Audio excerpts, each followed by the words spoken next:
أعوذ بالله من الشيطان الرجيم.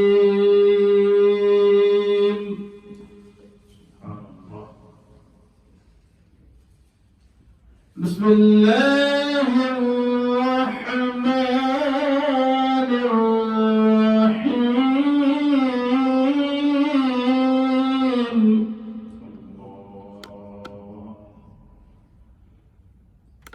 والضحى والليل إذا سجى ما ودعك ربك وما قلى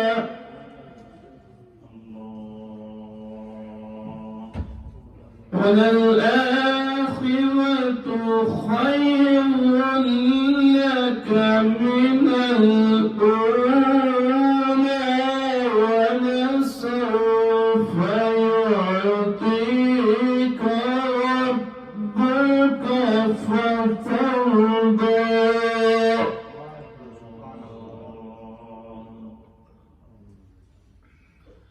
ألم يجدك يتيما فآوى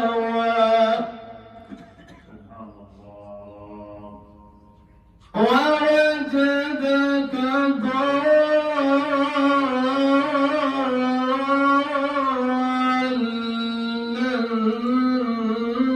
فهدى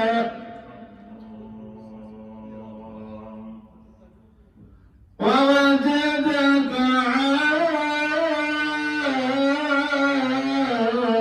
عائلا فأغنى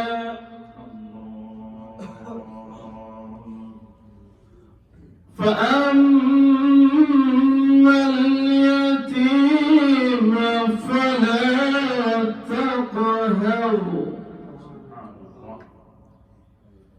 وأما السائل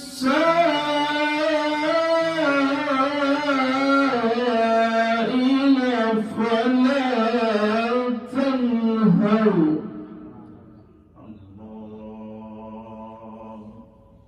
وأما بنعمة ربك فحدث. صدق الله العظيم.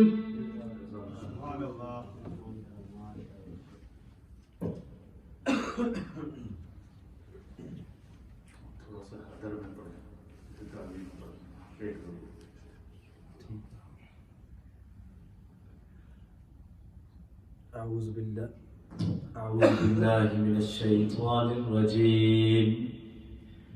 بسم الله الرحمن الرحيم.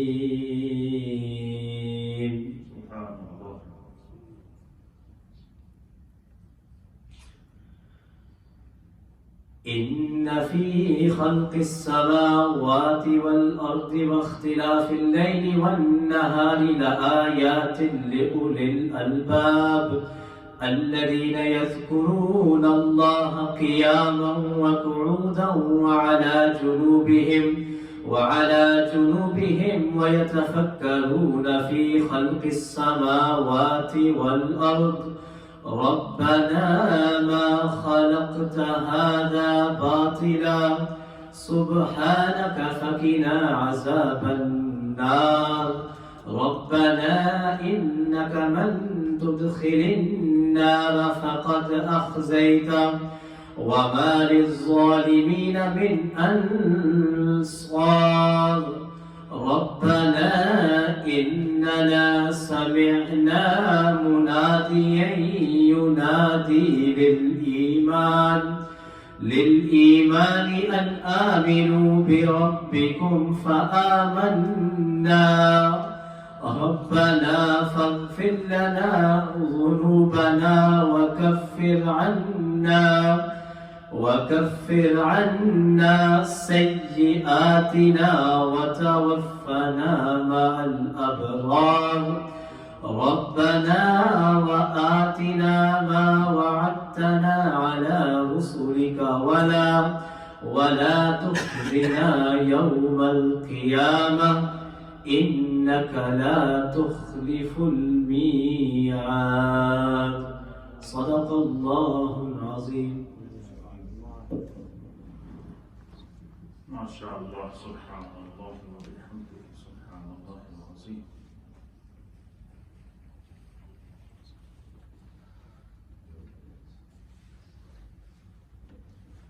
صلى الله عليك يا رسول الله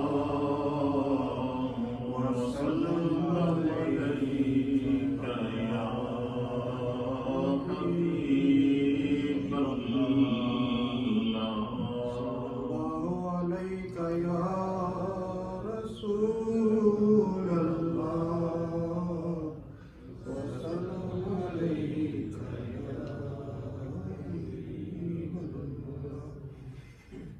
چھوڑ فکر دنیا کی چھوڑ فکر دنیا کی چل مدینے چلتے ہیں چھوڑ فکر دنیا کی چل مدینے چلتے ہیں مصطفیٰ کے غلاموں قسمتیں بدلتے ہیں مصطفیٰ غلاموں کی قسمتیں بدلتے ہیں چھوڑ فکر دنیا کی چل مدینے چلتے ہیں چھوڑ فکر دنیا کی رحمتوں کے بادل ساتھ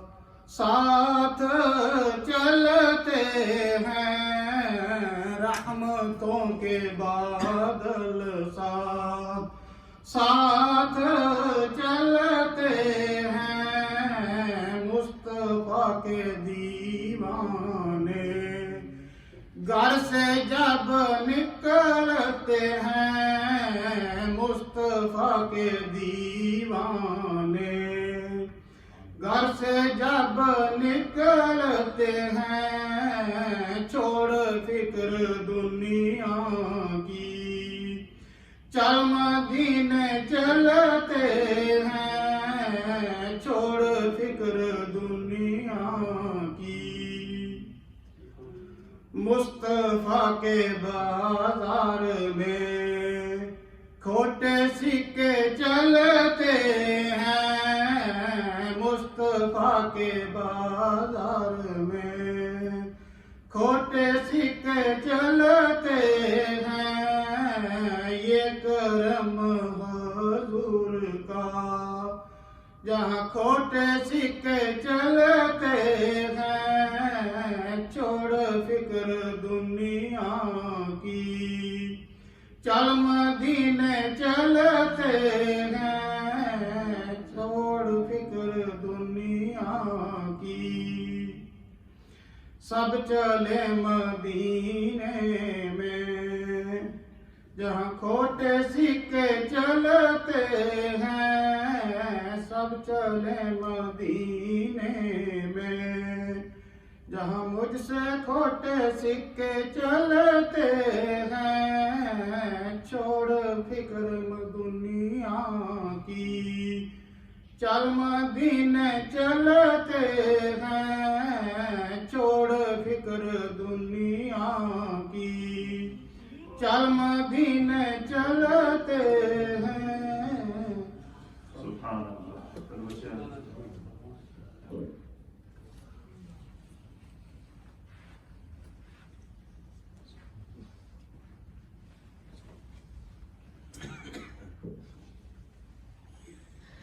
صلی اللہ علیہ یا رسول اللہ سلام علیہ یا پڑھی صلی اللہ علیہ یا رسول اللہ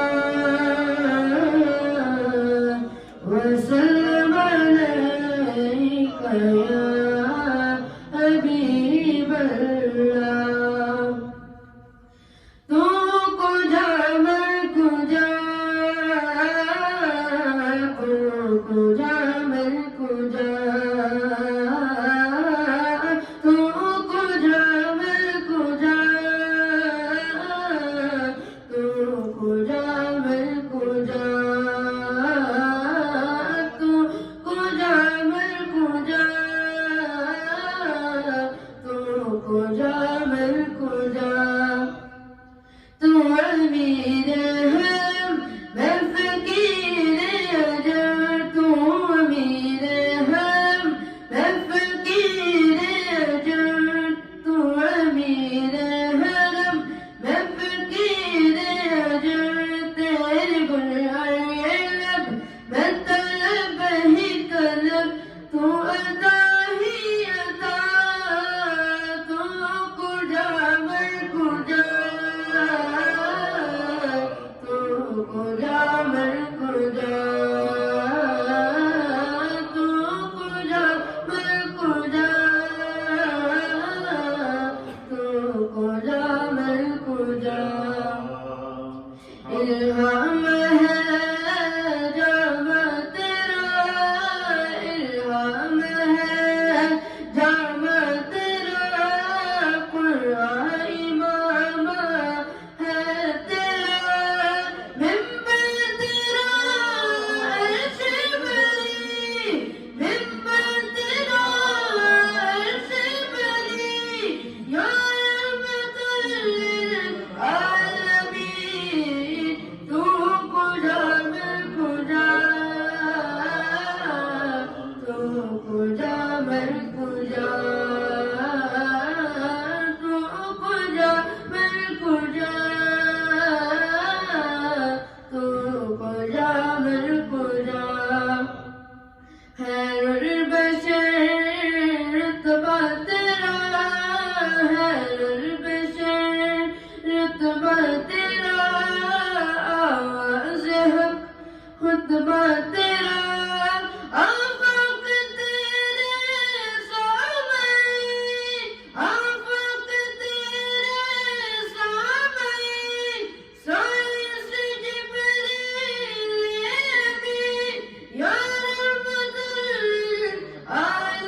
للعالمین تو کجا میں کجا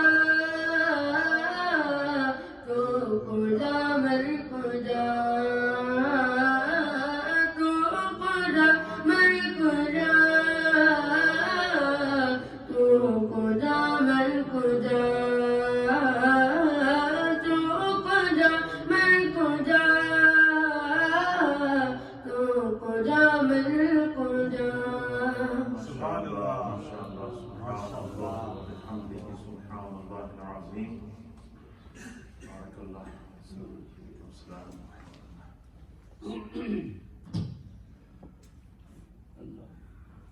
السلام علیکم ورحمۃ اللہ وبرکاتہ الحمد للہ رب العالمین والصلاة والسلام علی سید المرسلین وعلی آلہ واصحابہ اجمعین الصلاة والسلام علیک یا رسول اللہ الصلاة والسلام علیک یا رسول اللہ الصلاة والسلام علیک یا حبیب اللہ الصلاة والسلام علیک یا حبیب اللہ وعلى آلك وأصحابك يا نور الله وعلى آلك وأصحابك يا نور صلى الله الله تعالى عليه وسلم.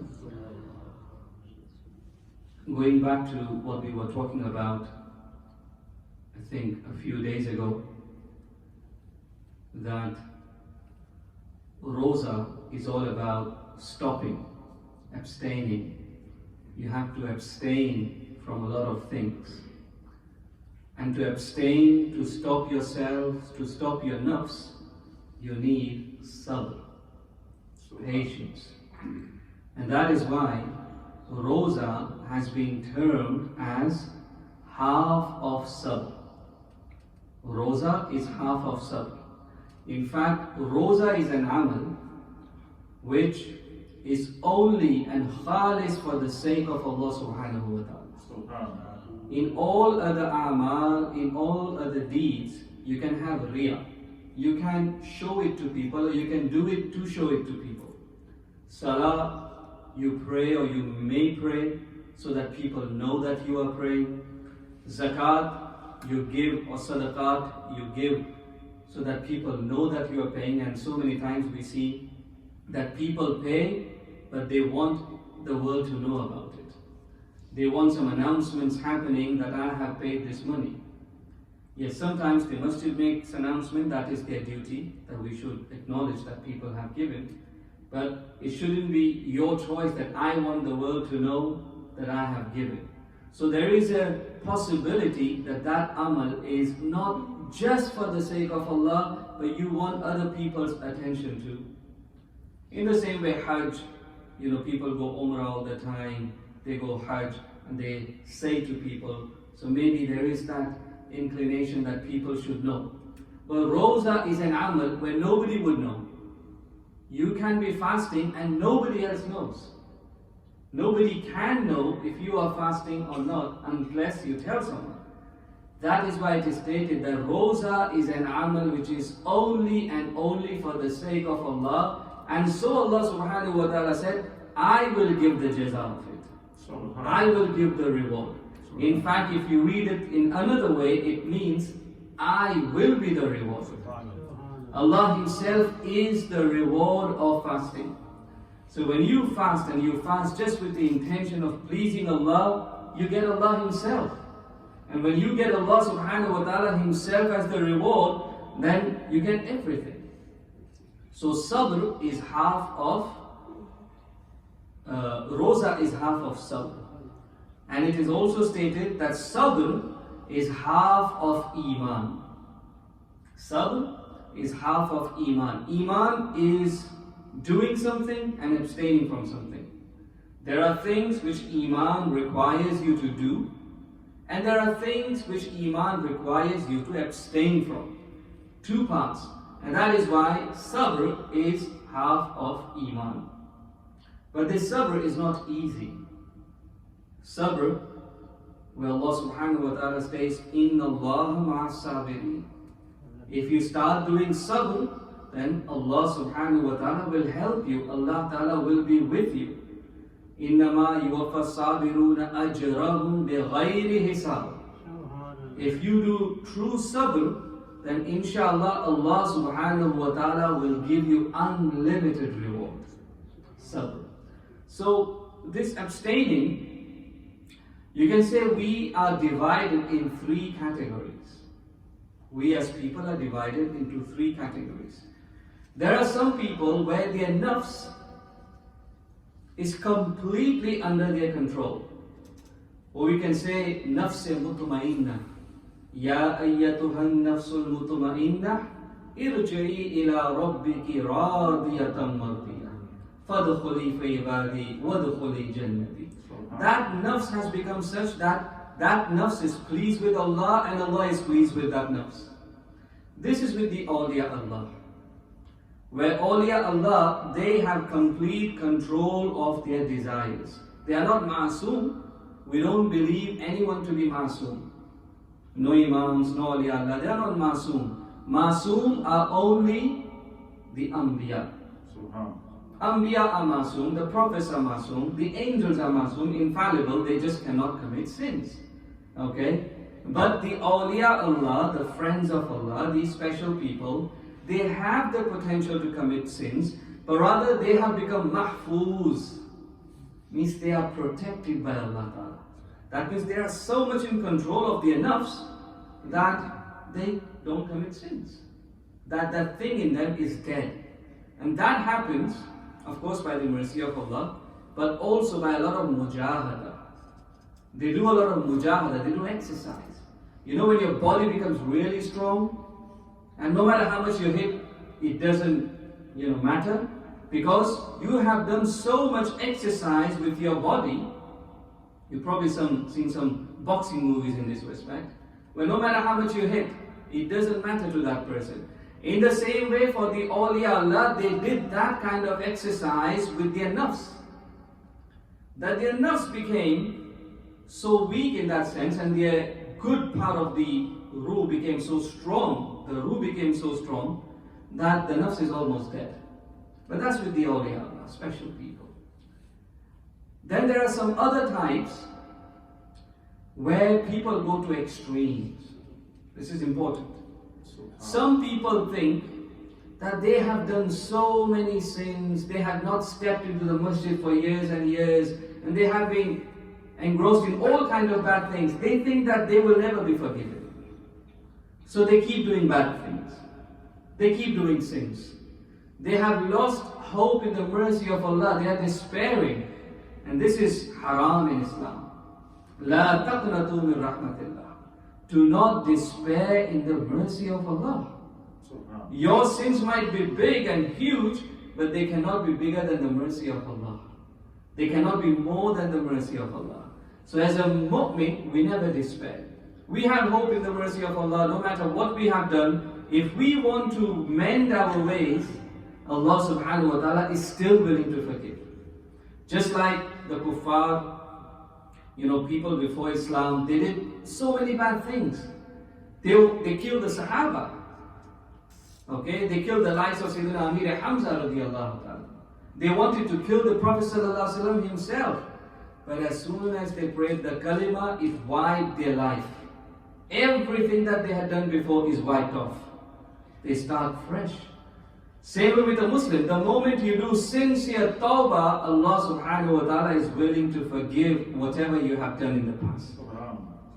Okay? Yes, but there are certain things that we need to be aware of. The hukuk al-ibad, we'll talk about it some other day inshallah, where you still have to consider the hukuk al-ibad, the rights of people. You still have to pay that off. Anyway, so that's one extreme. The other extreme is there are people out there who keep committing sins, but they over depend on the mercy of Allah. They say Allah is Rahman, and Allah is Ar-Rahim, and Allah Ta'ala is Ghafurur Rahim. He's going to forgive us. They keep committing sins, depending on the mercy of Allah, which is also wrong. That is taking undue advantage of the rahmat of Allah. So these are two extremes. One are over dependent on the mercy, the other are not depending on mercy at all. But the most people are in the last category. You and me. Okay? And that is where there is some good and there is some bad. We do good deeds, alhamdulillah, whatever Allah Ta'ala gives us tawfiq. But then we succumb to our nafs and we also commit bad deeds. So there is this battle going on all the time within ourselves. And that is what is actually needed, the battle. This life is a battlefield. In fact, the Prophet ﷺ, the famous hadith, when he is returning ﷺ, with the companions from an actual battle, he ﷺ said, we are returning from a smaller battle to a bigger battle. And when inquired, which is the bigger battle, the Prophet ﷺ said, that is the battle with your nafs. And that battle has no time. It can happen anytime. The battle is always raging inside ourselves. Day or night, Ramadan or non-Ramadan, the battle is always there inside us. And that battle, where there is always this tussle between good and bad, between good and evil inside yourself, alhamdulillah, that is a very good thing. And you know a warrior? When a warrior goes to fight, that person is honored because that person went to the battlefield. Now sometimes you lose, sometimes you win, sometimes you are on top of the opponent, sometimes the opponent is on top of you. That doesn't matter. You say this person is courageous and a warrior because he or she went into the battlefield. In the same way, we should be in the battlefield, fighting with shaitan, fighting with nafs, giving our best. Yes, at times we lose, but inshallah at times we will also win. And that is what is expected of us. Keep fighting, keep battling, okay? And it doesn't matter if you lose, it doesn't matter if you slip at times, it's okay. Because this is what is stated in the hadith, that there are people where there is some good and there is some bad, and inshallah we have hope that good will inshallah prevail, and Allah subhanahu wa ta'ala will finally do good with them. So we need to be in this category. If we are in the first category, alhamdulillah, we are nafs become mutmainna, and alhamdulillah we become mahfuz, that is from the karam of Allah, it can happen. But otherwise, we always have to keep fighting. You know the bad thoughts that come inside you? It's not really bad. That is a good thing. That is a sign of our iman. Okay? I'll talk about waswasa one day, inshallah.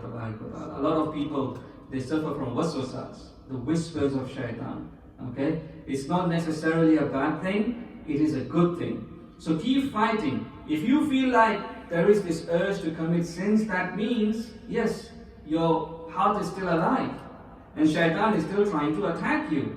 And so you try to overcome it. Try your best to overcome it. Adopt the means to overcome it. You know, you have to leave the sins that takes you, the means that takes you towards sins. So if you're listening to a lot of music, in the old days we used to say, throw the cassettes away. But that's not relevant anymore.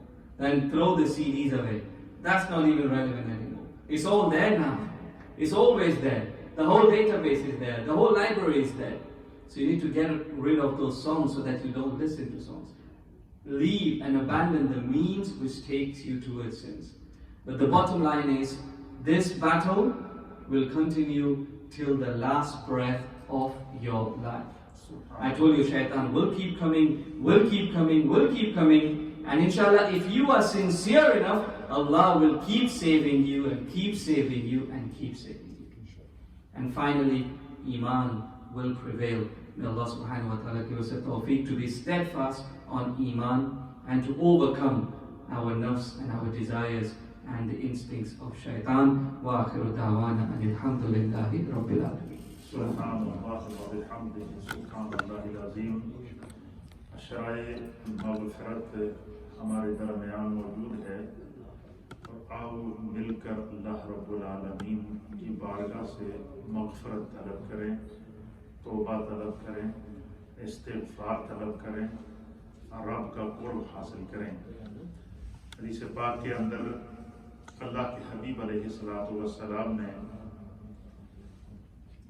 اللہ کی طرف رجوع کرنے، دل میں خشیت الہی اور خوف خدا پیدا کرنے، اور طرح طرح کے انعامات اور اکرامات سے نوازنے کی تعلیمات ارشاد فرمائی ہیں۔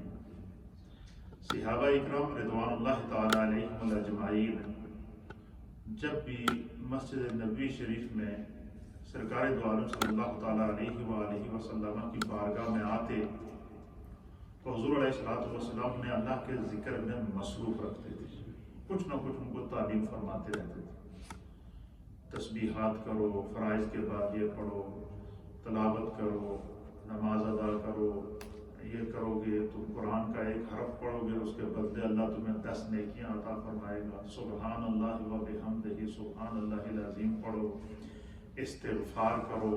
یہ اللہ کے حبیب علیہ الصلوۃ والسلام باقاعدہ تعلیم صحابہ کو دیتے تھے، اور صحابہ اکرام جب گھر جاتے تھے تو گھر جا کر وہ اپنی گھر والوں سے، اپنی بیوی سے، اپنی والدین سے، بہنوں سے، ان سے کہتے تھے کہ آج حضور نے ہمیں یہ سکھایا، آج حضور نے ہمیں یہ سکھایا ہے۔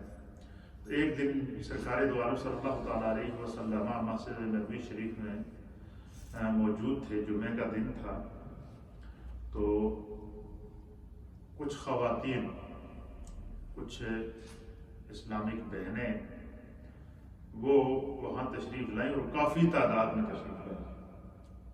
بہت ساری ہماری مائیں بہنیں آ ان کے لیے خاص یہ درس ہے، اس کو سنیے گا۔ بہت ساری خواتین جو ہے وہ کافی تعداد میں مسجد نبوی میں تشریف لائیں، اور انہوں نے حضرت بلال رضی اللہ تعالیٰ عنہ کے ذریعے نبی پاک صلی اللہ علیہ وسلم کی بارگاہ میں درخواست بھیجی کہ یا رسول اللہ، آج مدینہ طیبہ کی بہت ساری خواتین یہاں جمع ہیں، اور وہ آپ کی بارگاہ میں کچھ استغاثہ پیش کرنا چاہتی ہیں، کچھ درخواست پیش کرنا چاہتی ہیں، تو آپ کا وقت درکار ہے۔ تو حضور اللہ نبی علیہ السلام نے ان کو پیغام بھیجا کہ ان سے کہیں کہ آپ انتظار کریں، میں صحابہ اکرام سے یہاں سے فارغ ہو کر پھر میں تمہاری طرف آتا ہوں۔ اور وہ خواتین انتظار کرتی رہیں اور کافی تعداد میں وہ خواتین وہاں موجود تھیں۔ تو سرکار دو عالم صلی اللہ علیہ وسلم جب مسجد نبوی کے معمولات، مسجد نبوی صرف نماز پڑھنے کی ہی جگہ نہیں تھی، وہ ریاست مدینہ کا دارالخلافہ بھی تھا، اور ریاست مدینہ کے تمام امور اللہ کے حبیب علیہ السلام وہیں بیٹھ کر انجام دیا کرتے تھے۔ اسی طریقے سے ریاست مدینہ کے تمام امور حضرت سیدنا ابوبکر صدیق رضی اللہ تعالیٰ عنہ نے خلیفہ اول نے اسی مسجد کو دارالخلافہ بنائے رکھا، فاروق اعظم نے اسی مسجد کو دارالخلافہ بنائے رکھا، اسی طریقے سے جو ہے وہ عثمان غنی رضی اللہ تعالیٰ عنہ نے اسی مسجد کو دارالخلافہ بنائے رکھا، مولا کائنات حیدر کرار رضی اللہ تعالیٰ عنہ نے اسی مسجد کو دارالخلافہ بنائے رکھا۔ تو مسجد نبوی میں لوگوں کے معاملات بھی حل کیے جاتے تھے، اور مسجد نبوی کے اندر صحابہ اکرام جو ہے وہ سرکار دو عالم صلی اللہ علیہ وسلم کا دیدار بھی کرتے تھے اور آپ کے پیچھے نمازیں بھی پڑھتے تھے۔ تو بہت ساری خواتین نے عرض کیا کہ یا رسول اللہ ہم آپ سے ملنا چاہتی ہیں۔ جب حضور علیہ السلام ان خواتین کے پاس تشریف لے گئے تو دیکھا کثیر تعداد میں خواتین جمع ہیں، اور پورے پلان کے ساتھ وہ پورا باقاعدہ وہ جو خواتین تھی نا مدینے کی، انہوں نے ایک دوسرے کو جو پیغام بھیجوا کے بلایا کہ آج ساریاں جمع ہو جائے، آج ساریاں مل کے سرکار دی بارگاہ جیسی کچھ استغاثہ پیش کرنا، درخواست پیش کرنا۔ ساری وہاں مائیں بہنیں جمع ہو گئیں، تمام خواتین اسلامک بہنیں جمع ہو گئیں، اور وہ جب جمع ہو گئی تو حضور علیہ السلام جب ان کے پاس تشریف لے گئے تو دیکھا کہ سرکار دو عالم صلی اللہ علیہ وسلم نے دیکھا کہ مسجد آدھی سے زائد مسجد خواتین سے بھری ہوئی ہے۔ تو حضور نے ان سے فرمایا کہ آج خیر تے ہے، پورا مدینہ دی عورتوں کا روج نکل کے آ گئی ہیں۔ تو ان خواتین نے عرض کیا کہ یا رسول اللہ آج آپ کے پاس ہم ایک درخواست لے کر آئے۔ حضور نے فرمایا کہ بتاؤ کیا؟ تو انہوں نے عرض کیا کہ یا رسول اللہ ہمارے مرد ہمارے گھروں میں آتے ہیں، وہ باقاعدہ کر ہمیں بتاتے ہیں آج حضور نے ہمیں یہ بتایا، آج حضور نے ہمیں یہ دین سکھایا، آج ہمیں حضور کے پیچھے نماز پڑھی ہے۔ تو وہ گھر سے آتے ہیں، آپ کے پیچھے نماز بھی پڑھتے ہیں، آپ کی تبلیغ بھی سنتے ہیں، تو ہم تو گھروں میں بیٹھی رہتی ہیں۔ ہم چاہتی ہیں کہ جس طرح آپ صحابہ اکرام کو ایک وقت دیتے ہیں اور ان کو تعلیم دیتے ہیں، ان کی تبلیغ کرتے ہیں، ایک دن ہفتے میں ہم سب جمع ہو جایا کریں تو آپ ہمیں بھی تعلیم دیا اور ہمیں بھی تبلیغ کیا کریں، ہمیں بھی دین سکھائیں، اور ہم چاہتی ہیں کہ ہم براہ راست آپ سے دین سیکھیں۔ یہ تھا ہماری ان ماؤں اور بہنوں کا دینی ذوق۔ تو سرکار دو عالم صلی اللہ علیہ وسلم نے ان کے اس خلوص کو سنا۔ یہ جو لوگ آج کہتے ہیں لبرل ٹائپ کے لوگ جی کہ اسلام میں خواتین کے حقوق نہیں دیے جاتے، اسلام سے پہلے عورت کو زندہ درگو کر دیا جاتا ہے۔ اسلام سے پہلے جب کسی کے گھر میں بچی پیدا ہوتی تو اس کو زندہ درگو کر دیا جاتا تھا، عورتوں کو غلام بنایا جاتا تھا۔ یہ اسلام کا مزاج ہے کہ اللہ کے حبیب علیہ السلام نے اسلام میں عورت کی کیٹیگری بتائی ہے۔ حضور نے فرمایا کہ اگر عورت ماں ہے تو اس کے قدموں کے نیچے جنت ہے، اگر عورت بیٹی ہے تو وہ خدا کی رحمت ہے، اور اگر عورت بہن ہے تو یہ خدا تمد قدوس کا تمہارے لیے نعمت اور تحفہ ہے۔ تو بہن کی محبت، بیٹی کی محبت، بیوی کی محبت، ماں کی محبت، ہر محبت کی کیٹیگری میرے آقا نے پیدا کر دی، تاکہ ہر گھر کے اندر جو بندہ جس وقت جائے، جب اس کے سامنے ماں آئے تو ادب سے نگاہیں جھک جائیں، جب اس کے سامنے بہن آئے تو اس کے اوپر اپنی محبت کے ساتھ اب اس کے سر پر اپنا دست شفقت رکھے، جب اس کے سامنے بیوی آئے تو وہ اس کے حقوق کو پورا کرے۔ یہ سارے وہ اسلام کے مزاج ہیں کہ اسلام نے انسانیت کو جینے کا سلیقہ سکھایا۔ تو ان خواتین نے میرے آقا علیہ السلام کی بارگاہ میں کیا مطالبہ کیا کہ جس طرح مردان تجھے دین پڑھا دے ایسا سانوں بھی پڑھاؤ۔ تو اسلام میں عورتوں کو تعلیم دینا، عورتوں کو باقاعدہ ان کے لیے الگ درسگاہ قائم کرنا، یہ میرے مصطفیٰ کریم صلی اللہ علیہ وسلم کی سنت ہے، اور آج سے 1400 سال پہلے خود مصطفیٰ کریم نے اس کو کیا۔ حضور علیہ السلام نے ان سے کہا کہ ٹھیک ہے، تو ہم ایسے کرتے ہیں کہ تمہارا ذوق جو ہے بہت مبارک ذوق ہے، اور تمہاری طلب بہت اچھی ہے، تم علم کی طلب چاہتی ہو، تو لہٰذا ایسا کرتے ہیں کہ ہفتے میں فلاں دن ہم رکھتے ہیں، تو اس دن میں جو ہے وہ خواتین کو الگ سے تبلیغ کیا کروں گا، تعلیم دیا کروں گا. تو پھر وہ دن مقرر کیا گیا. تو پھر جب وہ دن آیا تو مسجد نبوی شریف خواتین سے بھری ہوئی تھی. کیا تھی؟ سرکار تشریف لے گئے، حضور علیہ الصلوۃ والسلام منبر پر تشریف فرما ہوئے. سرکار دو عالم صلی اللہ علیہ وسلم نے خواتین مدینہ کو اور گرد و نواح کی جو عورتیں وہاں موجود تھیں ان کو تبلیغ کی.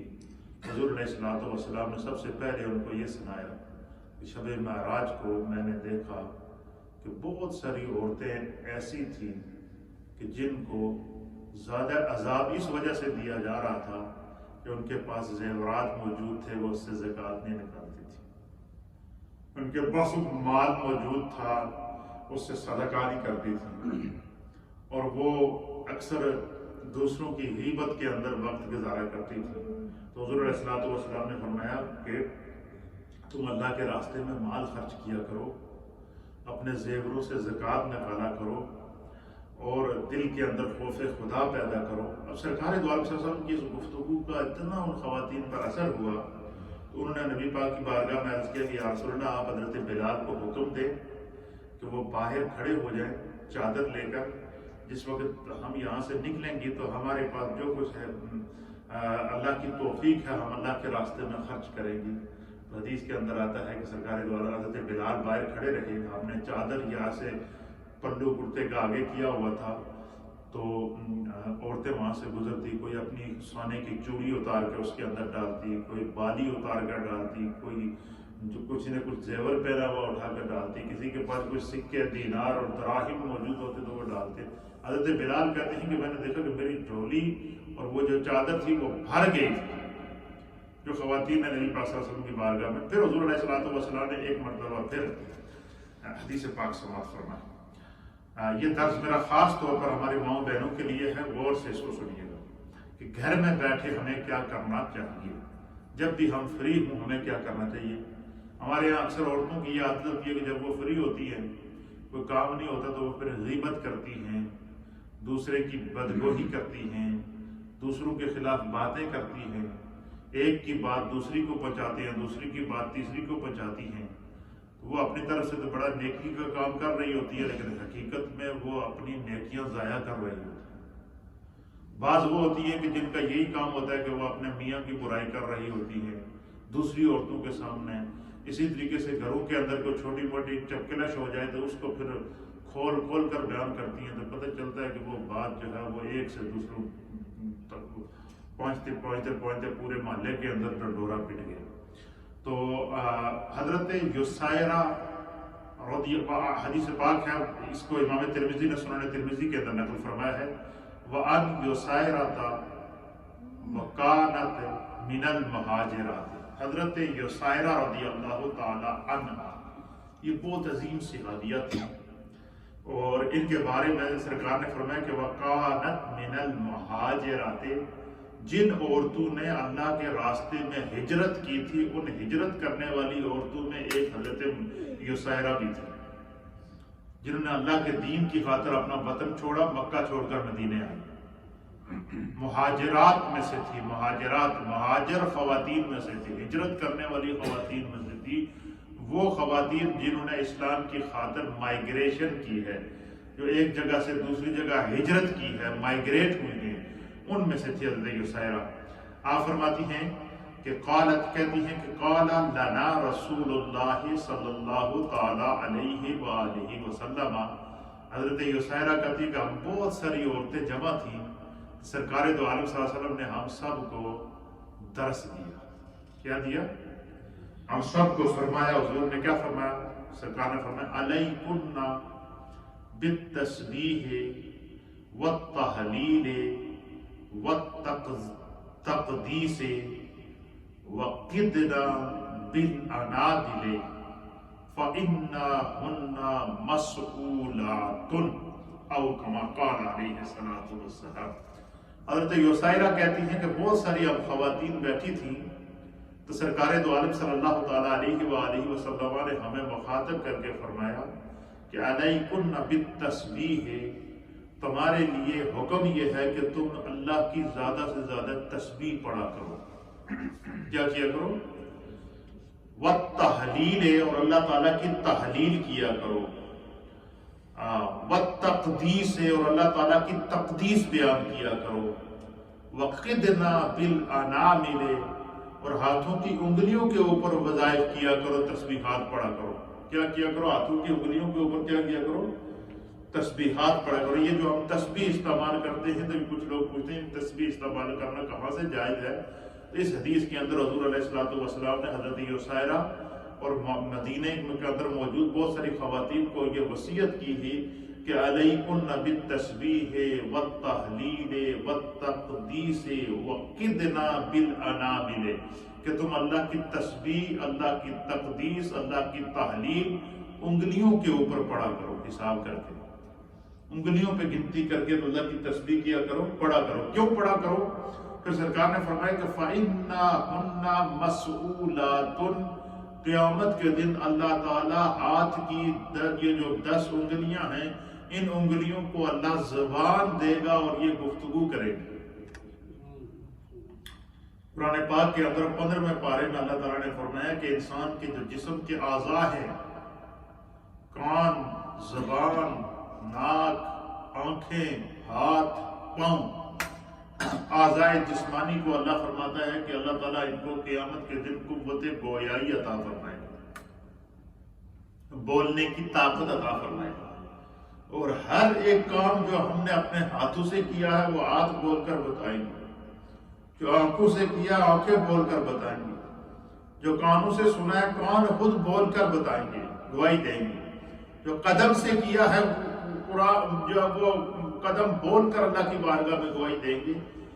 تو حضور علیہ الصلوۃ والسلام نے مدینہ طیبہ کی خواتین سے کہا کہ جب تم گھر کے کام کاج سے فارغ ہو کر گھر میں بیٹھو تو کیا کیا کرو؟ علیکم بالتسبیح، اللہ کی تسبیح کیا کرو. تسبیح کیا ہے؟ سبحان اللہ و بحمدہ سبحان اللہ العظیم. پڑھے بسم اللہ الرحمن الرحیم. سبحان اللہ و بحمدہ سبحان اللہ العظیم. سبحان اللہ و بحمدہ سبحان اللہ العظیم. سبحان اللہ و بحمدہ سبحان اللہ العظیم. نبی اکرم صلی اللہ تعالیٰ علیہ وسلم نے فرمایا کہ جس شخص نے ایک مجلس کے اندر 100 مرتبہ ایک تسبیح سبحان اللہ و بحمدہ سبحان اللہ العظیم پڑھا تو حضور نے فرمایا کہ اگر اس کے گناہ ریت کے ذروں کے برابر ہوں گے خدا معاف کر دے. پھر ایک روایت میں سرکار دو عالم صلی اللہ علیہ وسلم نے فرمایا کہ اگر کسی نے سبحان اللہ و بحمدہ سبحان اللہ العظیم کا وظیفہ 100 مرتبہ کیا تو سرکار نے فرمایا کہ اس کے گناہ اگر سمندر کی جھاگ کے برابر ہوں گے خدا پھر بھی معاف کر دے گا. پھر تسبیح کے متعلق اللہ کے حبیب علیہ الصلوۃ والسلام نے فرمایا کہ جس شخص نے 100 مرتبہ سبحان اللہ و بحمدہ سبحان اللہ العظیم پڑھا فرمایا اس کے گناہ اگر بارش کے قطروں کے برابر ہوں گے اللہ معاف کر دے گا. تو یہ عشرۂ مغفرت ہے. یہ کیا ہے؟ عشرۂ مغفرت کے اندر ہم نے جو مل کر استغفار کرنی ہے، مغفرت طلب کرنی ہے، اللہ کو راضی کرنا ہے، اپنے گناہوں کی معافی مانگنی ہے، تو اس میں سے ایک وظیفہ کیا ہے؟ اللہ کی تسبیح کرنا. اور یہ حضور علیہ الصلوۃ والسلام نے مدینے کی خواتین کو باقاعدہ بٹھا کر، خاص خواتین کو حضور نے یہ وظیفہ دیا ہے، انگلیوں کے اوپر پڑھا کرو، تسبیح کے لیے پڑھا کرو. کیا ہوتا ہے؟ فرمایا کہ سبحان اللہ کیا ہے؟ فرمایا سبحان اللہ اللہ کی پاکی ہے، خدا کی پاکی بیان کرنا ہے. تو جس زبان سے خدا کی پاکی بیان ہوتی ہے اللہ اس زبان کو بھی پاک کر دیتا ہے، اس دل کو بھی پاک کر دیتا ہے. تو جس کا دل اور زبان پاک ہو جائے تو اس سے بڑی سعادت کوئی ہے زمانے میں؟ کوئی نہیں ہے. اللہ اکبر. تو حضور علیہ الصلوۃ والسلام نے فرمایا کہ جو ہے وہ تمہارے لیے کیا ہے؟ تسبیح ہے، تحلیل ہے، اور اللہ کی بارگاہ میں جو ہے وہ اس کی بارگاہ میں جو ہے وہ رجوع کرنا تمہارے لیے ضروری ہے۔ پھر فرمایا کہ اللہ کی تقدیس بیان کیا کرو۔ تقدیس کا معنی کیا ہے کہ یہ تسبیح کیا کرو کہ یا قدوس ہو، یا قدوس ہو، یا قدوس ہو، یا قدوس۔ یہ بڑا مجرب وظیفہ ہے۔ حضور علیہ السلام نے فرمایا کہ اور خواتین کو اسپیشل کہا کہ تم اللہ کی تقدیس بیان کیا کرو۔ اس کا معنی کیا ہے کہ اللہ تعالیٰ کا کہ اللہ تعالیٰ کے اسماء میں سے اس کا ایک نام ہے قدوس۔ کیا نام ہے؟ قدوس ایک نام ہے اللہ تعالیٰ کے اسماء میں سے، اور جو ہے وہ قدوس کہتے ہیں روایات کے اندر آتا ہے کہ جو بندہ یا قدوس ہو، یا قدوس ہو، یا قدوس ہو کا وظیفہ کرتا ہے، تو اگر بندہ یہ چاہے کہ خدا بندے قدوس اس کے دل کو پاک کر دے اور دل کے اندر سے ہر قسم کی نفرت، کجی اور گناہ کو صاف، اور کینے اور حسد اور بغض کو صاف کر دے، تو فرمایا وہ یا قدوسوں کا وظیفہ پڑھے۔ ایک روایت کے مطابق علماء اور صوفیاء نے لکھا ہے کہ کوئی بندہ اگر یہ چاہے کہ اس کا دل نرم ہو جائے، کئی لوگ ہوتے ہیں ان کے دل بڑے سخت ہوتے ہیں، ان پر کسی قسم کا اثر نہیں ہوتا، اور جب دعا مانگتے ہوئے یا خوف خدا جب ذہن میں آئے نا تو آنکھ سے آنسو نہ آئے، اور جہنم کا ذکر سن کے دل پریشان نہ ہو، اور جو ہے وہ عذاب الہی کے مناظر کو پڑھنے کے بعد اگر ہمارے چہروں کے اوپر اور ہمارے دلوں پر کسی قسم کا کوئی اثر نہ ہو تو پھر کیا ہوتا ہے؟ پھر روایات کے اندر آتا ہے کہ پھر اگر کوئی کیفیت محسوس نہ ہو تو پھر یہ سمجھ لے کہ ہمارا دل سخت ہے۔ کیا ہو گیا ہے؟ دل سخت ہے۔ تو نبی پاک صلی اللہ تعالیٰ علیہ وسلم نے فرمایا کہ اگر تم چاہتے ہو کہ ہمارے دلوں کی سختی دور ہو، اور جس کا دل نرم ہو گیا اسے سب کچھ مل گیا۔ دل کی نرمی سے خوف خدا پیدا ہوتا ہے، خوف خدا پیدا ہو جائے تو باطن پاک ہوتا ہے، باطن پاک ہو جائے تو اللہ تعالیٰ اس کے اثرات اس کی پیشانی اور اس کے چہرے سے ظاہر کرتا ہے۔ پھر وہ انسان، اس کا قدم، اس کا تصور، اس کا تخیل، اس کی سوچ، ہر چیز اللہ کی طرف متوجہ ہو جاتی ہے۔ تو فرمایا کہ جو بندہ یہ چاہے کہ اس کا دل سخت ہے، نرم ہو جائے، وہ یا قدوس ہو، یا قدوس ہو، یا قدوس ہو، یہ وظیفہ ضرور پڑھا کرے۔ اور اس حدیث کے اندر حضور علیہ السلام نے خواتین کو اسپیشل فرمایا کہ اللہ کی تقدیس بیان کیا کرو۔ اللہ کی تقدیس سے مراد کیا ہے؟ اس سے مراد یہ ہے کہ یا قدوس ہو، یا قدوس ہو، یا قدوس ہو۔ تسبیح، تحلیل اور تقدیس میں لگی رہا کرو۔ یہ اللہ کے حبیب علیہ السلام نے خواتین کو، یعنی تسبیح کہتے ہیں سبحان اللہ کہنے کو، اور تحلیل کہتے ہیں لا الہ الا اللہ کا ورد کرنے کو تحلیل کہتے ہیں۔ تو حضور علیہ السلام نے اس حدیث میں کیا فرمایا کہ علیکن بالتسبیح والتحلیل والتقدیس۔ مدینے کی خواتین کو بٹھا کر حضور نے فرمایا کہ تمہارے ذمہ یہ بات ہے کہ جب بھی گھر میں فارغ ہوا کرو تو بجائے کسی کی غیبت کرنے، بجائے کسی کی برائی کرنے، بجائے کسی کے بارے میں برا سوچنے کے، جب بھی گھر میں ہماری مائیں بہنیں فارغ ہوں تو نبی پاک نے یہ وظیفہ بتایا ہے، ایک تسبیح ہاتھ میں رکھو تو سب سے پہلے اللہ کی تسبیح بیان کرو۔ تسبیح کیا ہے؟ سبحان اللہ و بحمدہ سبحان اللہ العظیم 100 مرتبہ۔ اور پھر فرمایا علیکن بالتسبیح والتحلیل، اور تحلیل بیان کیا کرو۔ تحلیل کیا ہے؟ لا الہ الا اللہ، لا الہ الا اللہ، لا الہ الا اللہ، لا الہ الا اللہ محمد الرسول اللہ، لا الہ الا اللہ محمد الرسول اللہ، لا الہ الا اللہ، لا الہ الا اللہ۔ اس کی تسبیح کیا کریں۔ حضور نے فرمایا کہ جب بھی خواتین گھر میں فارغ ہوں تو وہ کیا کریں؟ اللہ کی تسبیح سبحان اللہ و بحمدہ سبحان اللہ العظیم، اور اللہ کی تحلیل، خدا کا ذکر۔ تحلیل کہتے ہیں لا الہ الا اللہ سے یہ تحلیل ہے کہ لا الہ الا اللہ کا ذکر کرنا۔ تو حضور نے فرمایا۔ تیسری چیز کیا حضور نے فرمائی؟ والتقدیس ہے کہ تم اللہ کی تقدیس بیان کیا کرو، اور تحلیل لا الہ الا اللہ آپ کو کہنے کو کہتے ہیں، اور دونوں کے بڑے بڑے اجر و ثواب نبی اکرم صلی اللہ تعالیٰ علیہ وسلم نے بیان فرمائے ہیں۔ اور تقدیس خدائے پاک کی پاکی بیان کرنے کو کہتے ہیں یا قدوس ہو یا قدوس ہو۔ اللہ تعالیٰ نے قرآن کریم فرقان مجید کے اندر سبحان الملک القدوس، ایک تسبیح یہ بھی کہہ سکتے ہیں کہ جس کے اندر تسبیح بھی آ جائے اور تقدیس دونوں اکٹھی پڑھی جائیں، اور تو اگر یہ چاہیں کہ تسبیح اور تقدیس دونوں پڑھی جائیں تو آپ پڑھ سکتے ہیں کہ سبحان الملک القدوس ہو، سبحان الملک القدوس ہو، سبحان الملک القدوس ہو، سبحان الملک القدوس ہو۔ اس وظیفے کے اندر تسبیح اور تحلیل دونوں آ جاتی ہیں، تسبیح اور تقدیس دونوں آ جاتی ہیں۔ تو اگر آپ دیکھیں کہ یہ نبی پاک نے چونکہ خاص طور پر خواتین کو یہ وظیفہ دیا ہے، تو اگر ہم چاہیں کہ مثلا ایک تسبیح میں تینوں پڑھیں تو پڑھ لیا کریں لا الہ الا اللہ سبحان الملک القدوس، سبحان الملک القدوس، لا الہ الا اللہ سبحان الملک القدوس۔ یہ جب پڑھیں گے اس کے اندر کیا ہوگا، تینوں تسبیح بھی آ جائے گی، تحلیل بھی آ جائے گی اور تقدیس بھی آ جائے گی۔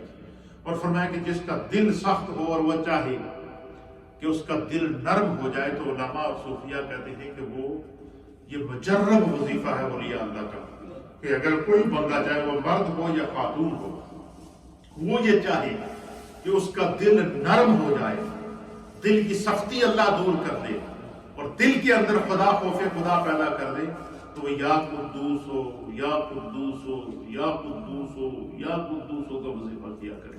یہ باقاعدہ نبی اکرم صلی اللہ تعالیٰ علیہ وآلہ وسلم نے جو ہے وہ خواتین کو اسپیشل عطا کیا، اور فرمایا کہ انگلیوں کے اوپر یہ وظیفے کو پڑھا کرو۔ اس کا کیا معنی ہے، اگر ہم تسبیح کے ساتھ پڑھیں گے نا، تسبیح میں بھی انگلیاں حرکت کرتی ہیں، تو انگلی کے اوپر پڑھنا اور تسبیح کے ساتھ پڑھنا دونوں کا ایک ہی حکم ہے۔ جب ہم انگلی تسبیح کے اوپر انگلی چلاتے ہیں تو انگلیاں اس میں بھی انگلیاں حرکت کرتی ہیں، اور کسی کے پاس تسبیح نہیں ہے تو یہ دیکھیں یہ ہاتھ کی 5 انگلیاں ہیں۔ کتنی انگلیاں ہیں؟ 5 انگلیاں ہیں، اور ہر انگلی کے اندر 3 سٹیپ رکھے گئے ہیں۔ یہ دیکھیں یہ پہلا ہے، یہ دوسرا ہے، یہ تیسرا ہے، اور اسی طریقے سے 5 انگلیوں کے اندر یہ کتنے ہو گئے؟ 15 ہو گئے۔ اسی طریقے سے اس کو بار بار گنتی کر کے پڑھتا رہے تو جو ہے وہ ایک تسبیح پوری ہو جائے گی، 100 مرتبہ یا 101 مرتبہ اس کو مرد بھی پڑھے اور خواتین بھی پڑھے۔ اور یہ وہ خاص وظیفہ ہے جو اللہ کے حبیب علیہ الصلوۃ والسلام نے فارغ ٹائم میں کرنے کے لیے دیا ہے۔ حضور نے فرمایا کہ جب عورتیں گھر میں فارغ بیٹھیں تو وہ بجائے کسی کی غیبت کرنے کے تسبیح پڑھا کریں، بجائے کسی کی غیبت کرنے کے تحلیل لا الہ الا اللہ کا ذکر کیا کریں، بجائے کسی کی غیبت اور کسی کے بارے میں برا سوچنے کے لیے جو ہے وہ تقدیس یا قدوس ہو یا قدوس ہو یا قدوس ہو کا وظیفہ کیا کرے۔ یہ کتنے رحمت للعالمین پیارے آقا نے ہمیں جو ہے وہ اس کا جو ہے وہ اس کی تشریح کے اندر میرے استاد محترم نے اس حدیث کی تشریح کے اندر لکھا ہے۔ آپ فرماتے ہیں کہ پہلی نصیحت تو کیا تھی کہ تسبیح کرو سبحان اللہ و بحمدہ سبحان اللہ العظیم، جس کی میں نے آپ کے سامنے بیان کر دی۔ کہتے ہیں دوسری نصیحت میں نبی اکرم صلی اللہ تعالیٰ علیہ وسلم نے فرمایا کہ اللہ کا ذکر کرتے وقت انگلیوں کو شمار کیا کرو، انگلیوں پر ان تسبیح پڑھا کرو۔ پھر اس کی حکمت بتائی ہے کہ قیامت کے دن اللہ تعالیٰ انگلیوں کو بولنے کی صلاحیت عطا فرمائے گا، طاقت عطا فرمائے گا، تو وہ انگلیاں انسان کے خلاف گواہی دیں گی۔ تو اگر کسی کی انگلیاں، کسی ماں بہن، کسی بزرگ، کسی نوجوان، کسی مرد، کسی عورت کی انگلیاں جب انہیں اللہ تعالیٰ زبان دے تو وہ یہی کہیں گے کہ یا رسول اللہ اس کی انگلی جب بھی حرکت کرتی تھی تیرا ذکر کرتا تھا، یا اللہ جس کی انگلی جب بھی حرکت کرتی تھی لا الہ الا اللہ پڑھتا تھا، ان کی انگلیاں جب بھی حرکت کرتی تھی وہ سبحان اللہ و بحمدہ سبحان اللہ العظیم پڑھا کرتی تھی، ان کی انگلیاں جب بھی حرکت کرتی تھی یہ یا قدوس ہو یا قدوس ہو یا قدوس ہو کا وظیفہ کیا کرتی تھی، ان کی انگلیاں جب بھی حرکت کرتی تھی یہ استغفر اللہ ربی من کل ذنب واتوب الیہ کا وظیفہ کیا کرتی تھی۔ تو یہ عشرہ مغفرت ہمارے درمیان ہے، اس لیے میں ان اعمال کی طرف آپ کو توجہ دلوا رہا ہوں تاکہ ہم زیادہ سے زیادہ اس عشرے میں بزی رہ کر اللہ تعالیٰ کی اجتماعی طور پر مغفرت اور اس کی بخشش کو حاصل کر سکیں۔ اور تیسری نصیحت میں نبی اکرم صلی اللہ علیہ وسلم نے فرمایا کہ ذکر اللہ سے غافل نہ ہونا. اس حدیث کے آخری الفاظ کیا ہے؟ حضور علیہ السلام نے فرمایا کہ وَلَا تَغْفُلْنَا، فرمایا کہ اللہ کے ذکر سے کبھی غافل نہ ہونا. فَتُنْسَيْنَ الرَّحْمَةَ، فرمایا کہ جو بندہ خدا کا ذکر بھول جاتا ہے. یہ بڑی مزے کی اور بڑی عام بات ہے، یہ سمجھنے کی. پہلے اس حدیث میں 3 نصیحتیں کی ہیں عورتوں کو اور مردوں کو حضور نے، کہ جب بھی فارغ ہوا کرو تو تسبیح پڑھا کرو، جب فارغ ہوا کرو تو تحلیل لا الہ الا اللہ کا ورد کیا کرو، جب فارغ ہوا کرو تو تقدیس یا قدوسو یا قدوسو یا قدوسو کا وظیفہ پڑھا کرو. اور تیسری وصیت کیا کی ہے؟ حضور نے فرمایا کہ اللہ کے ذکر سے، اس کی تسبیح سے اور اس کی تحلیل سے کبھی غافل نہ ہونا. غافل نہ ہونا کیا مطلب؟ کہ بندہ دنیا کے اندر اتنا کھو جائے کہ نماز بھی بھول گیا، ذکر بھی بھول گیا، تلاوت بھی بھول گیا، اور دنیا کے مشاغل کے اندر ہماری زندگی گزر رہی ہے. اور آخر ایک ایسا وقت آتا ہے کہ اللہ کی آزمائش آ کر ہمیں بیماریوں کی صورت میں گھیر لیتی ہے، وائرسز کی صورت میں گھیر لیتی ہے، آزمائشوں کی صورت میں گھیر لیتی ہے، اور پھر انسان دوسروں کو کہتا پھرتا ہے میرے لیے دعا کرو. نبی پاک صلی اللہ تعالیٰ علیہ وسلم نے فرمایا راحت کے دنوں کے اندر کی راحت کہتے ہیں کہ جب بندہ صحیح ہو، تندرست ہو، جوانی ہو اور اچھے. حضور نے فرمایا کہ راحت کے دنوں میں، اچھے دنوں کے اندر کی جانے والی نیکی مشکل میں انسان کے کام آ جاتی ہے. یعنی جس شخص نے دنیا میں اپنے آپ کو فراغت کے لمحات میں اپنے آپ کو اللہ کے ذکر میں بزی رکھا، فراغت کے لمحات میں جس نے اپنے آپ کو اللہ کی تسبیح میں بزی رکھا، فراغت کے لمحات میں جس نے اپنے آپ کو اللہ کی تحلیل لا الہ الا اللہ کے کا ورد کرتا رہا، فراغت کے لمحات کے اندر جو اللہ کی تقدیس بیان کرتا رہا، یا قدوس ہو یا سبحان الملک القدوس ہو، سبحان الملک القدوس ہو. قرآن پاک کے اندر بھی سورہ حشر میں اللہ فرماتے کہ هو اللہ الذی لا الہ الا هو الملک القدوس السلام المؤمن المہیمن العزیز الجبار المتکبر سبحان اللہ عما یشرکون. قرآن میں وہی کے ذریعے بھی اللہ تعالیٰ اپنی تقدیس بیان کرنے کا حکم دے رہا ہے، اپنی تسبیح بیان کرنے کا حکم دے رہا ہے، اپنے رب کی بارگاہ میں اپنے آپ کو حاضر رکھنے کا بیان دے رہا ہے. اس لیے یہ اللہ تعالیٰ کے کرم کے دن ہیں. رحمت کا عشرہ تو گزر گیا، اس میں بھی ہم سستی کرتے رہے. اس لیے میں بار بار اس طرح کی احادیث آپ سب حضرات کے سامنے لے کر آتا ہوں تاکہ ہم مغفرت کے عشرے میں غافل نہ ہو سکیں. خدا نے موقع دیا ہے زندگی میں تو ہم اللہ سے استغفار کریں اور اجتماعی طور پر استغفار کریں. اس کی بہت سخت ضرورت ہے. اور جو بندہ اجتماعی طور پر، انفرادی طور پر چلتے پھرتے اٹھتے بیٹھتے اللہ کی تسبیح کی عادت بنا لیتا ہے، ذکر کی عادت بنا لیتا ہے، تسبیح اور تحلیل کی عادت بنا لیتا ہے، تو فرمایا کہ پھر کیا ہوتا ہے؟ اس کا قلب جاری ہو جاتا ہے. پھر وہ کسی لمحے اس کے بغیر اس کو سکون ہی نہیں آتا، سکون ہی نہیں آتا. آج یقین کریں میں آج ظہر کی نماز پڑھ کے میں پہلے تھوڑا سا وظیفہ مطالعہ کرتا ہوں. مطالعہ کرنے کے بعد ان دنوں میں نے ایک معمول بنایا ہوا کہ ظہر کے بعد میں 1-2 گھنٹے تھوڑا سا قیلولہ کرتا ہوں. تو آج میں ظہر کے بعد جناب سویا تو میں نے خواب میں قبلہ حضور شیخ العالم حضرت پیر اللہ الدین صدیقی رحمۃ اللہ علیہ سے میری ملاقات ہوئی. ایک بڑا خوبصورت منظر، اس میں بیٹھے ہوئے مجھے قریب بلایا، سینے سے لگایا اور مجھ سے فرما رہے ہیں کہ کثرت سے ذکر کیا کرو. یہ آج کی میں آپ کو آج کا یہ خواب بتا رہا ہوں. یقین کریں واللہ میں مسجد میں بیٹھا ہوں اس وقت روزے کی حالت میں. آج انہوں نے مجھے بٹھا کر میں نے کہا میرے ساتھ ذکر کرو اور ذکر کثرت سے کیا کرو. اس لیے میں نے کہا کہ آج جو میرے پیر و مرشد نے میری رہنمائی کی ہے کیوں میں یہ پیغام میں آپ تک بھی پہنچا دوں. نبی پاک صلی اللہ علیہ وسلم کی حدیث کیا؟ حضور نے فرمایا کہ کثرت سے خدا بند قدوس کا کیا کرو؟ ذکر کیا کرو. اور اس کی طرف تیسری نصیحت یہ فرمائی کہ جو اللہ کے ذکر سے کبھی اپنے آپ کو غافل نہ کرنا. اور حضور نے اس کا نقصان بتایا. نقصان کیا ہے؟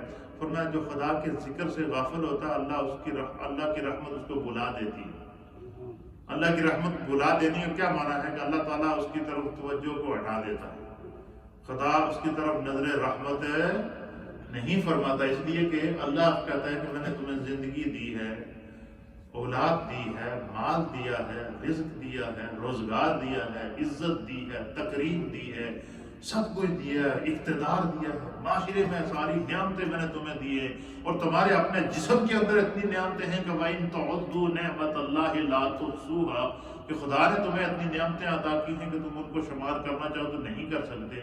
تو فرمایا کہ جب تم اللہ کی نعمتوں کو شمار نہیں کر سکتے، اس رب نے تمہیں اتنی نعمتیں دی، اس کے باوجود تم اللہ کے ذکر سے غافل ہو رہے ہو، اس کے باوجود تم اللہ کے احکام پر عمل نہیں کر رہے، اس کے باوجود جناب ایک دوسرے کو فتح کرنے کو لگے ہوئے ہو، اس کے باوجود ہم دنیا کی ساری جو ہے وہ جمیلے اپنے سر پہ لانے کے لیے لگے ہوئے ہیں۔ فرمایا ہر انسان جب اپنی فکر کر کے اپنی زبان کو خدا کے ذکر سے تر رکھے گا تو فرمایا اللہ تعالیٰ سب سے پہلا اس کو انعام کیا دے گا؟ خدا اس کے دل کو نرم کر دے گا، اور سب سے بڑی کامیابی وہ ہے کہ ہمارا دل نرم ہو، اور جس کا دل نرم ہو گیا وہ سمجھ لو اس پر خدا کا کرم ہو گیا، اس پر اللہ کی بخشش ہو گئی۔ جب بھی اللہ تعالیٰ کا عذاب یاد کرو تو آنکھوں سے آنسو بہائے، دل کے اندر غم پیدا کرے، خوف کی کیفیت پیدا کرے کہ اللہ تعالیٰ ہمیں اس عذاب سے محفوظ رکھے۔ تو اس حدیث کے اندر 3 سبق دیے گئے ہیں، اور پہلا سبق کیا حضور نے فرمایا کہ جب بھی فارغ ہوں تو کیا کیا کرے؟ تسبیح بیان کرے، اور دوسرا سبق اس حدیث کے اندر کیا ہے کہ جب بھی فارغ رہے تو وہ کیا کریں؟ تحلیل لا الہ الا اللہ، لا الہ الا اللہ کا ذکر کیا کریں۔ اور چوتھا درس کیا دیا گیا ہے کہ جب بھی فارغ ہوں تو کیا کیا کریں؟ تقدیس اللہ تعالیٰ کی بیان کیا کرو، یا قدوس ہو، یا قدوس ہو، یا قدوس ہو۔ آپ دیکھیں کہ اللہ تعالیٰ کی پاکی، اس کی تقدیس، اس کی تحلیل اور اس کی تسبیح بیان کرنا یہ اللہ کو بڑا محبوب ہے۔ حدیث پاک کے اندر آتا ہے کہ حضور نبی علیہ الصلوۃ والسلام کو جب اللہ نے معراج کرایا تو معراج کی شب جب میرے مصطفیٰ کریم پہلے تو پورا معراج کا وزٹ کرنے کے بعد جب قرب خاص میں اپنے رب سے ملاقات کے لیے گئے نا، تو حضور علیہ الصلوۃ والسلام کے جب اللہ تعالیٰ کے قرب میں گئے اور پہلی حضور کی نگاہ نے جب سب سے پہلے اللہ تعالیٰ کے حسن مطلق کا دیدار کیا اور اپنے آپ کو اپنے رب کے سامنے بالکل قریب پایا، تو حدیث کے اندر آتا ہے کہ حضور علیہ الصلوۃ والسلام کی زبان سے جو سب سے پہلے کلمات نکلے وہ کیا تھے؟ التحیات للہ والصلوات والطیبات۔ یہ میرے مصطفیٰ کے اللہ سے پہلا کلام براہ راست ملاقات کے وقت تھا۔ جس طرح کہ ہم ایک دوسرے سے ملتے ہیں تو کیا کرتے ہیں؟ السلام علیکم ورحمۃ اللہ، کہ تم پر سلامتی ہو اور اللہ کی رحمت ہو۔ سلامتی کی دعا تو اس کو دی جاتی ہے جس کو کسی حادثے کا خدشہ ہو۔ اللہ تعالیٰ تو کسی حادثے کا پابند نہیں ہے، اور کوئی حادثہ اللہ کو تو نقصان نہیں پہنچا سکتا۔ تو نبی پاک صلی اللہ علیہ وسلم نے اللہ تعالیٰ کی جو اللہ تعالیٰ کی جو شان ہے، آپ کی شان کے مطابق کلمات تعظیم تلاش کر کے اللہ کی بارگاہ میں پیش کی کہ التحیات للہ والصلوات والطیبات، کہ دنیا کی ساری تعظیمیں، ساری پاکیزگیاں اے اللہ تیرے لیے دیتا ہے، ساری عظمتیں، ساری پاکیزگیاں۔ تو حضور نے معراج کی شب اللہ سے ملاقات کرتے ہوئے اللہ کے سامنے خدا کی تقدیس بیان کی، اور اللہ تعالیٰ نے اس تقدیس کو پسند کرتے ہوئے کیا فرمایا؟ السلام علیکہ ایھا النبی، اے میرے محبوب تم پر سلامتی۔ کیوں؟ تو اپنے رب کی پاکی بیان کرتا ہے، تو اپنے رب کی تقدیس بیان کرتا ہے، تو اپنے رب کی تحلیل بیان کرتا ہے، تو اپنے رب کی تسبیح بیان کرتا ہے، تیری زبان ہمیشہ اللہ کے ذکر سے تر رہتی ہے۔ السلام علیکہ ایھا النبی، اے نبی تم پر خدا کی سلامتی۔ پتہ چلا کہ جو دنیا میں اللہ کا ذکر کرتا ہے اللہ اس پر سلامتی بھیجتا ہے، اللہ اس پر رحمت بھیجتا ہے، خدا اس پر کرم بھیجتا ہے، اور خدا اس دل کو نرم کر دیتا ہے، اور اس دل کے اندر خوف خدا اور خشیت الہی کے جلوے پیدا ہوتے ہیں۔ یہ اللہ تعالیٰ کا ہم پر کرم ہے کہ ہم اس کے گھر میں بیٹھے ہیں، عشرہ مغفرت کو سیلیبریٹ کر رہے ہیں۔ لہٰذا جس طرح ہم نے پورا عشرہ رحمت عصر اور مغرب کے درمیان کے روم میں بیٹھ کر ہماری ماؤں بہنوں نے ہمیں ریڈیو کے ذریعے اور پوری دنیا میں سوشل میڈیا کے ذریعے ہمیں دیکھا گیا اور ہمارے ساتھ اس عشرے کو سیلیبریٹ کیا، اور آپ خوش قسمت لوگ جو اس نیو مدینہ مسجد کے اندر اللہ کی یاد میں اس مسجد کو آباد کیے ہوئے ہم عشرہ مغفرت کو اجتماعی طور پر سیلیبریٹ کر رہے ہیں۔ اللہ تعالیٰ اسے اپنی بارگاہ میں مقبول اور معجور فرمائے۔ یہ بہت بڑی سعادت ہے، اور یہ خیر کی توفیق ہر ایک کو نصیب نہیں ہوتی ہے۔ جس دل کے اندر اللہ کی محبت موجود ہوتی ہے، خوف خدا موجود ہوتا ہے، اپنے رب سے اور اس کے محبوب سے عشق اور محبت موجود ہوتی ہے، اللہ تعالیٰ ان کے لیے کہتے ہیں رحمت حق بہانہ می جویا، اللہ کی رحمت بہانہ تلاش کرتی ہے، کسی ذریعے سے میرا بندہ میری طرف متوجہ ہو جائے۔ تو آج کیونکہ تقدیس کا ذکر ہوا، تحلیل کا ذکر ہوا اور تسبیح کا ذکر ہوا، ذکر سے ہم نے بات شروع کی تھی، تو ذکر پر ہم بات کر کے پھر افطاری کی دعا کی طرف بڑھیں گے۔ لا الہ الا اللہ، لا الہ الا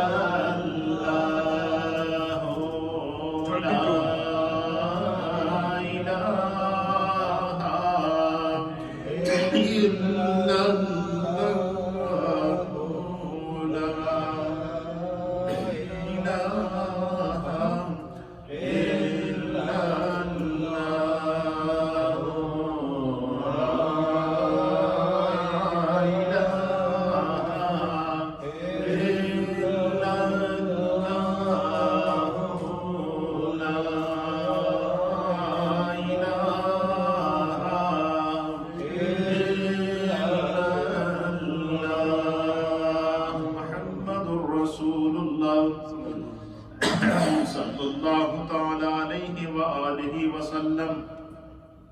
لا الہ الا اللہ، الا اللہ، الا اللہ، لا الہ الا اللہ، الا اللہ، الا اللہ، لا الہ الا اللہ، الا اللہ، الا اللہ، لا الہ الا اللہ، الا اللہ، الا اللہ، لا الہ الا اللہ، محمد رسول اللہ صلی اللہ تعالی علیہ وآلہ وسلم۔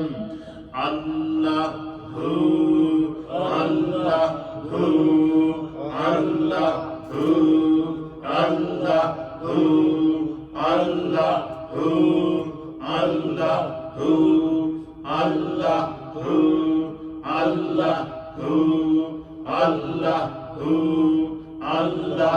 اللہ جل جلالہ۔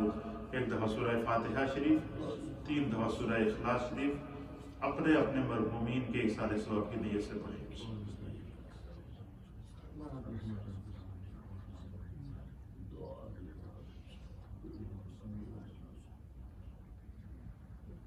اللهم صل على سيدنا ونبينا ومولانا محمد وعلى آل سيدنا ونبينا ومولانا محمد صلاة دائمة مقبولة تؤدي بها حقه العظيم۔ یا اللہ ہماری اس افطار اسپیشل کے پروگرام کو اپنی بارگاہ میں قبول کر۔ اس میں تلاوت قرآن ہوئی، اس میں نبی پاک کی نعتیں ہوئیں، اس میں بیان ہوئے، اس میں تسبیحات پڑھی گئی، تحلیلات ہوئیں، اللہ کا ذکر کیا گیا۔ اللہ صرف یہی خواہش ہے کہ اپنی بارگاہ میں قبول کرنا، تیری رضا کے لیے ہے اللہ قبول کرنا۔ سب مرحومین کو پیش کرتے ہیں قبول کرنا، سب کے درجات کو بلند کرنا، ہمارے تمام مرحومین کی بخشش و مغفرت کرنا۔ ہم میں جو بیمار ہیں خدا انہیں شفا عطا فرما، جن گھروں میں پریشانیاں ہیں، مشکلات ہیں، اللہ دور فرما۔ یا اللہ یہ عشرہ مغفرت ہے، ہماری مغفرت فرما۔ یا اللہ ذکر کرنے والوں کی جزا عطا فرما، تسبیح پڑھنے والوں کی میں شمار فرما، تحلیل کرنے والوں میں شمار فرما، تقدیس کرنے والوں میں شمار فرما، ہمارا ظاہر اور باطن پاک کر دے۔ اللہم انی لک صمت وبک آمنت وعلیک توکلت وعلی رزقک افطرت۔ افطار کا وقت ہوا۔